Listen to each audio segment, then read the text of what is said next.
এদিকে তৃণমূল হারতেই ফের ফোঁস করলেন অসিত মজুমদার। একসঙ্গে ৭৪ জন বিধায়ককে বাদ দেওয়ার খেসারত দিতে হয়েছে দলকে। ৩-৪বারের বিধায়ককে না বলেই বাদ দিয়েছে শীর্ষ নেতৃত্বকে তীব্র আক্রমণ চুঁচুড়ার প্রাক্তন তৃণমূল বিধায়কের। পঞ্চায়েতের যারা একদম নিচু স্তরে কাজ করে, গ্রাম পঞ্চায়েতের মেম্বার এবং পৌরসভায় যারা আমাদের দলের কাউন্সিলর, এদের সাথে মানুষের যোগাযোগ অনেক কমে গেছিল এবং একদম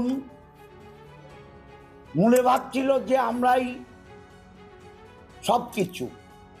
মানুষের আস্থা আমাদের উপর থেকে চলে গেছিল এবং এই যে একসাথে ৭৪ জন এমএলএ-কে বাদ দিয়ে দেয়া, এটাও বড় ফ্যাক্টর হয়েছে। যারা ১৫ বছর, কেউ ২০ বছর, কেউ ২৫ বছর তার বিধানসভায় জিতেছে, তাদের তো একটা সেট আপ টিম আছে।